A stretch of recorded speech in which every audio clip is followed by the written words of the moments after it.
Hi, my name is Gibson, and I'm the creator of the Personal Development School. This is your daily breakthrough video, and in this video, I want to talk to you a little bit about common anxious preoccupied relationship expectations.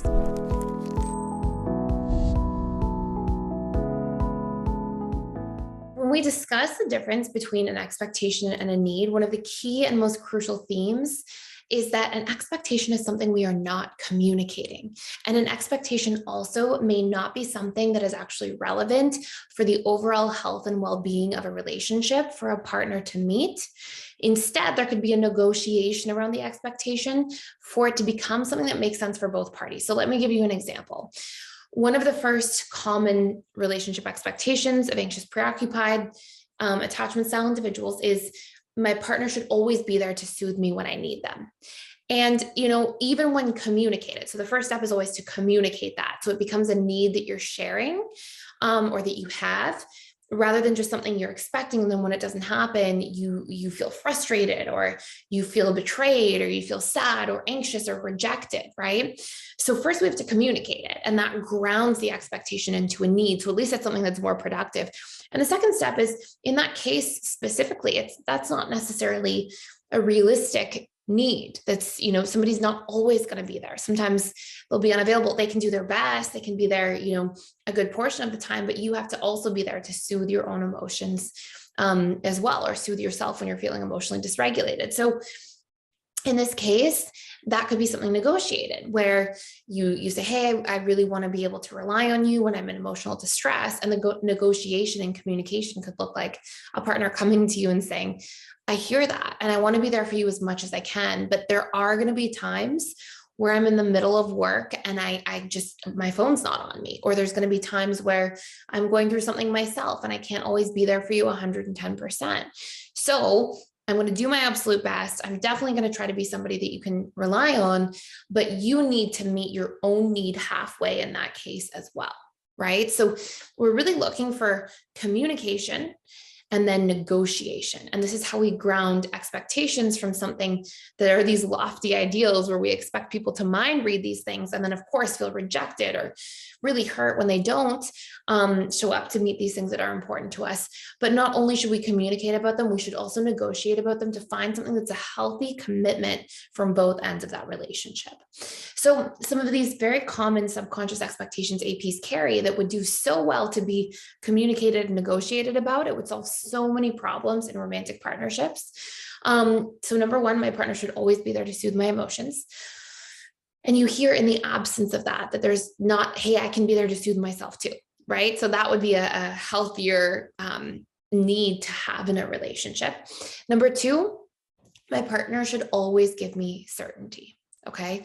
And you'll see this. How do you know this is an expectation for APs? Because the moment the partner doesn't give certainty, says, I don't know if I'm available this weekend on at 5 o'clock, like you're saying, let me get back to you, I don't know yet. Then it triggers the AP. And why? Because the AP is holding their partner sort of connected to this expectation that no, you shouldn't give me certainty. And if not, it means something. And it's really something that the AP mind is rejecting themselves with. So if you're willing to really look, what's taking place at a subconscious level is you're going, oh, well, I'm making it mean something. They're not giving me certainty right now. They're not meeting my expectation. And so they're abandoning me. They are rejecting me. They don't care about me. They are going to leave me. They don't love me. When it may actually just be, outside of that expectation, that it would be normal for human relationships to not always be available to make commitments.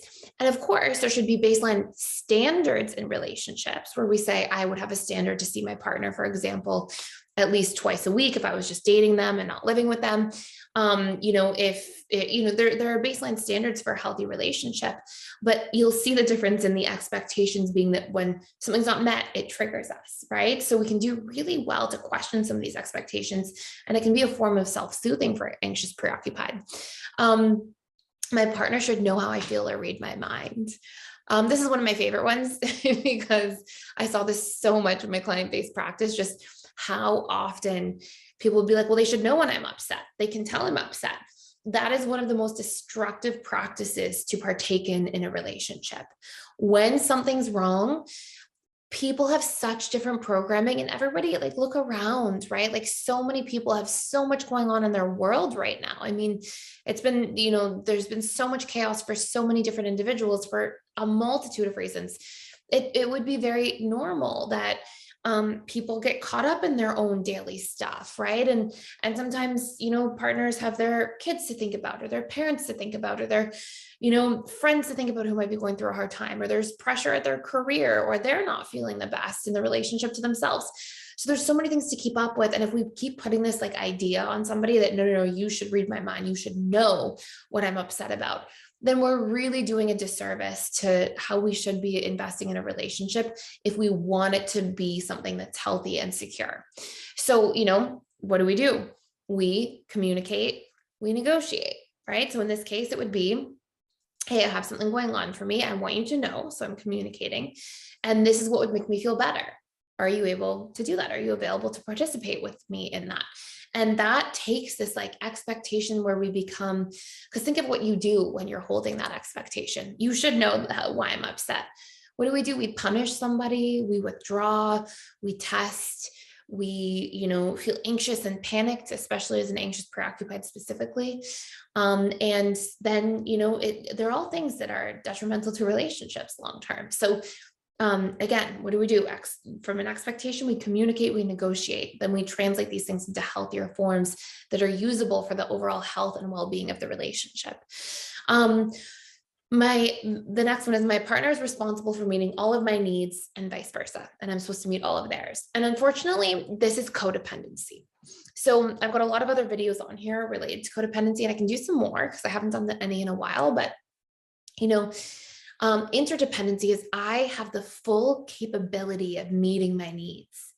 And I also have the full capability to receive my needs being met from you. And in both arenas, I feel safe to do so. I feel empowered to do so. And I enjoy doing so. So for example, a securely attached person is going to go home on a Tuesday evening. And if they want to call their friend or their partner, but their partner is in the middle of a big work commitment and their friend doesn't answer the phone, they go, okay, I'll enjoy some alone time, some quiet time. And I can catch up on that a little bit, and they'll enjoy that. They'll have the capacity to enjoy their own company and meet their own needs. And then when people are available, they're like really excited to enjoy that time too. And they're feeling empowered in both arenas. That is interdependency, because when we have codependency and we feel disempowered in the relationship to ourselves, that's where all of a sudden we blame people. We get frustrated when you're not available and you don't pick up the phone. You caused distress to my life. I felt alone, and that's your fault. And that's not how it works, right? That's just not how it works. And that's when we get into insecurely attached relationships and dynamics. So, we've got a ton of course material, but in our anxious preoccupied reprogramming course, we really help, and you can check it out for free for 7 days using the link in the description below. But we really help to unpack understanding of your own needs, meeting the needs that you have in the relationship to yourself, and developing healthy strategies so you can feel empowered and enjoy your time alone. And we have literally hundreds upon hundreds of students who come in and share and say to us, wow, I used to be terrified of spending time alone, and now I actually really enjoy my alone time. And that's translated into a much healthier relationship to my partner, where they are more chasing after me because I'm, this independent person that's there and shows up, and we can really connect. But I'm also able to respect that at different times we all need space, and we all need to like nourish ourselves a little bit by meeting our own needs as well. Another big one is the romantic relationship should be the highest priority. Great expectation to communicate and negotiate. And I do believe that a romantic relationship should be an extremely high priority for it to be successful. I heard this quote recently, and somebody said to me, the grass is greener where you water it. And I love that. I think that's so good. And I really believe that about relationships, because it's true. Like when we are in a romantic partnership, when we water that and we show up for it and we invest into it on a regular basis, it thrives. It's constantly being nourished. When we withdraw, we resent, we put up barriers and walls, we're fearful, we are distrusting, all these different things. Of course, it's like we're putting weeds, we're planting weeds in our lawn. But in this specific situation, a romantic relationship needs to be a high priority, but life will happen. And there will be points where a parent is unwell, or a sibling is going through a hard time, or you're going through a big career change, or there are external stressors. And across longer term lasting relationships, there are absolutely going to be times where something can't always be the highest priority ever, because all relationships have natural ebbs and flows, kind of like the weather. And so, when you look at it from that perspective, how we communicate and then negotiate, it looks like us being able to say to our partner, hey, we haven't been prioritizing the relationship enough lately. I understand there's been these external stressors, but I would love for us to put some more time back into doing that. And then we take this, oh my gosh, I'm being rejected, my partner doesn't love me mindset, and we go, hey, this is life sometimes. Let me communicate about it, negotiate about it, and then we can brainstorm together ways to get these needs met. So I hope this is a valuable bit of information for you. We talk a lot about this stuff and needs and all these different facets that I discussed in this video in a lot more depth in the AP reconditioning course. Again, you can check it out for free using the link below.